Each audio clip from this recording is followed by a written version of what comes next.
गायक अभिजित सावंत सध्या बिग बॉसच्या घरात कल्ला करताना दिसतोय. घरातील अभिजितचा गेम प्रेक्षकांना खूप आवडतोय. अभिजितने इंडियन आयडलच्या पहिल्या सीझनचं विजेतेपद पटकावलंय, तर गायक अमित साना हा उपविजेता ठरला होता. मात्र अभिजितला जिंकवण्यासाठी फिनालेपूर्वी अमितच्या वोटिंग लाईन्स बंद करण्यात आल्या होत्या, असा आरोप स्वतः अमितने जवळपास 20 वर्षांनंतर केलाय. नेमकं काय आहे प्रकरण, जाणून घेऊया आजच्या व्हिडिओमधून.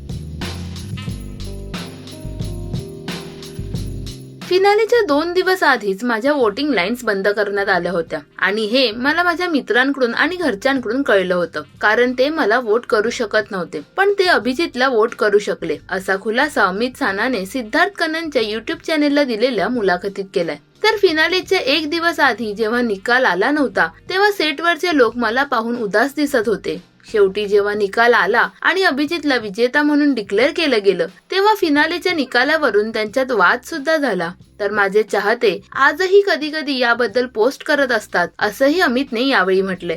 तर अमित आणि मी यापूर्वी अनेक शो मध्ये एकत्र काम केलंय, परंतु गेल्या 1 वर्षात आम्ही एकमेकांशी बोलत नाहीये. अमितला इंडियन आयडल सीझन 1च्या अंतिम फेरीच्या निकालांबद्दल खूप वाईट वाटले आणि त्याला कोणीतरी भडकावतंय. मला असं वाटत नाही की हे त्याचे शब्द आहेत. त्यामुळे जर मतदानाच्या लाईन्स मध्ये काही अडचण आली असेल तर त्याबद्दल कोणी का बोललं नाही.